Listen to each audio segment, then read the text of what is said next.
Bonjour à toutes, bonjour à tous, bienvenue sur Exprimez-vous. Aujourd'hui, je m'adresse à nouveau aux formatrices et aux formateurs.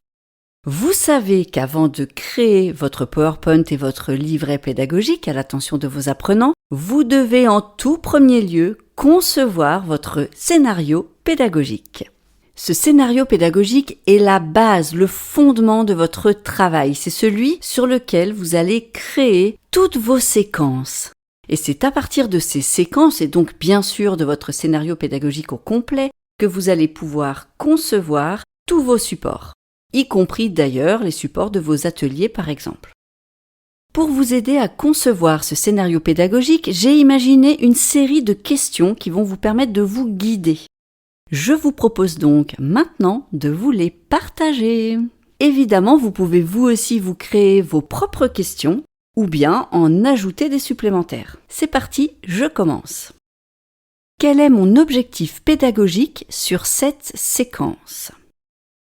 Qu'est-ce que mes apprenants doivent avoir acquis à l'issue de la séquence ?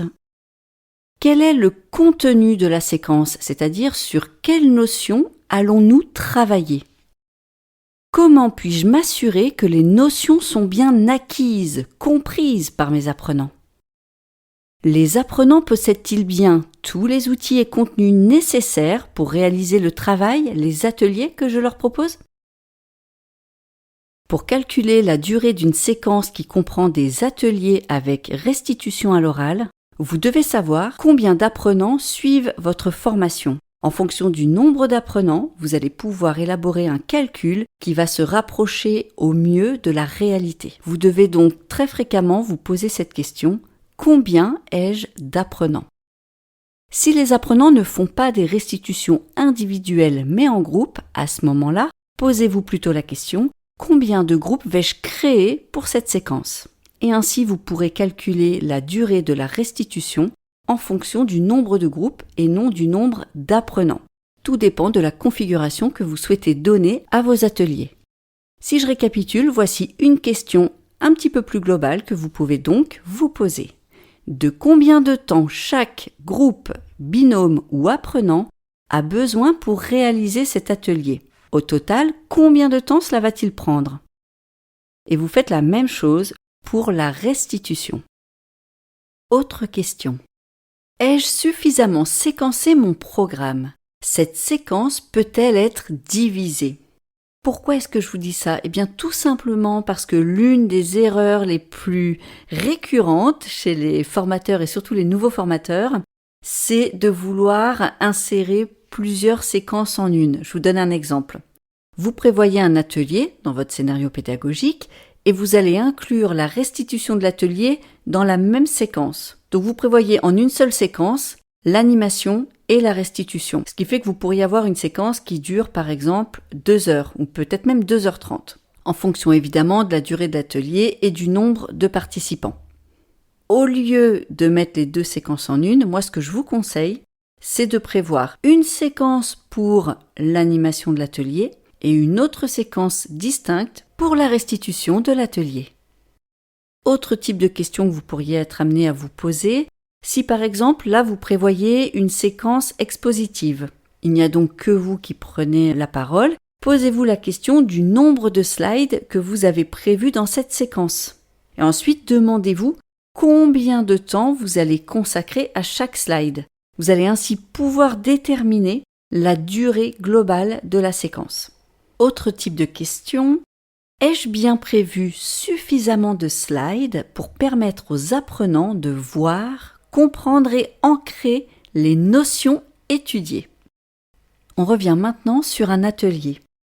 Vous pouvez vous demander : que vais-je faire durant cet atelier ?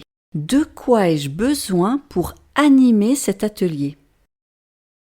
En ce qui concerne maintenant les méthodes d'animation, vous pourriez vous demander : ai-je suffisamment détaillé ma méthode d'animation ? Vais-je pouvoir me souvenir de tout ce que j'ai prévu ou dois-je détailler un peu plus ? Alors pourquoi je vous ai posé cette question ? Tout simplement parce que l'une des erreurs que je vois également, c'est que le formateur ou la formatrice ne détaille pas suffisamment cette partie-là. Et le jour où elle doit animer la séquence, le formateur ou la formatrice risque d'oublier exactement ce qu'elle avait ou ce qu'il avait prévu comme méthode d'animation. Mon petit conseil, c'est donc de tout inscrire. Écrivez de façon détaillée tout ce que vous avez prévu. Par exemple, si vous avez prévu de distribuer des post-it aux apprenants et que les apprenants viennent eux-mêmes débriefer au tableau et qu'ils doivent coller les post-it sur un paperboard, indiquez-le.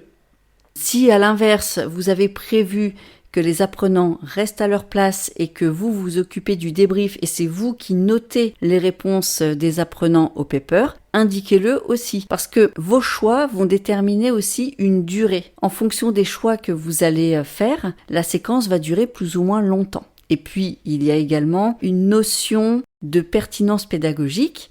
Pour quelles raisons choisissez-vous telle méthode d'animation plutôt qu'une autre? Inscrivez-le aussi dans le détail de votre méthode d'animation. Une question maintenant qui concerne les outils.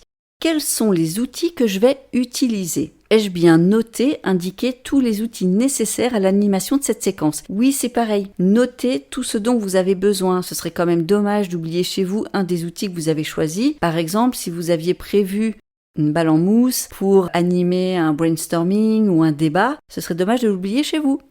Si maintenant vous avez prévu un quiz de validation des connaissances à la fin d'une séquence, demandez-vous combien de questions comporte votre quiz.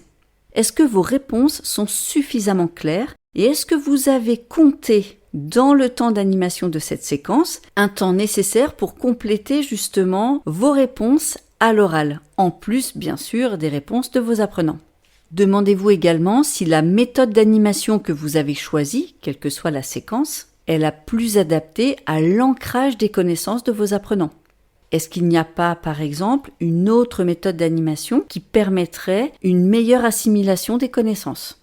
Et enfin, demandez-vous si vous pouvez apporter une séquence supplémentaire qui permettrait d'ancrer au mieux les compétences et connaissances nouvellement acquises. L'objectif, évidemment, c'est que chaque séquence soit alignée pédagogiquement et que, au global, votre scénario soit également aligné.